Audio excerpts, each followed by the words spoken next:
Lalu tentang sifat Tuhan. Nah, kalangan Al-Asy'ariyah dikenal sebagai bagian dari kalangan sifatiyah. Selamat datang, Dr. Ya. Kalangan sifatiyah itu kalangan yang menetapkan Allah punya sifat.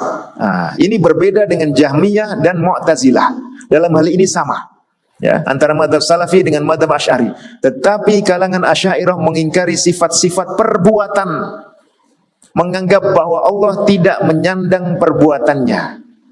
Mereka mengatakan al-fa'il man fa'ala al-fi'la la man qama bil fi'l. Jadi menganggap bahwa suatu perbuatan bisa terpisah dari pelakunya.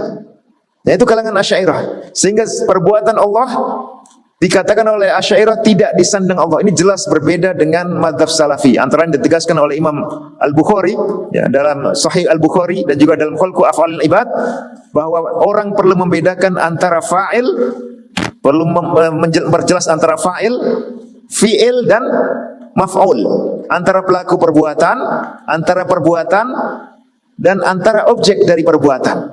Allah menciptakan bumi misalnya, maka Allah kita pahami sebagai fa'il menciptakan. Nah, perbuatan mencipta ini perbuatannya Allah.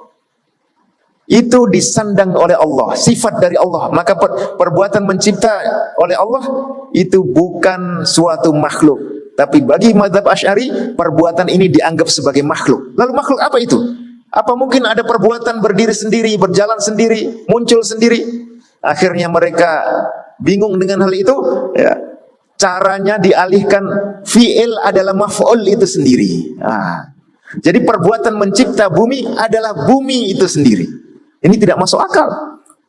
Artinya hanya ada dua, ada Allah dan ada bumi. Tiba-tiba muncul tanpa Allah melakukannya dengan perbuatannya sendiri. Dan inilah inti dari penyimpangan dalam akidah Asy'ariyah.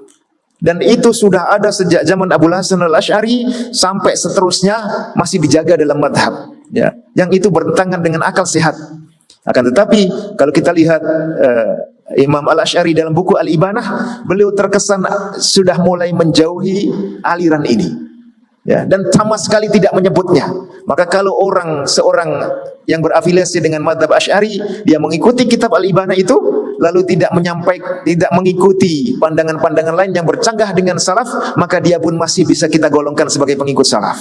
Ya. Tapi kalau dia mempertegas ini sebagai sebuah akidah yang dianggap benar, lalu menganggap, nah ini salah satu juga masalahnya.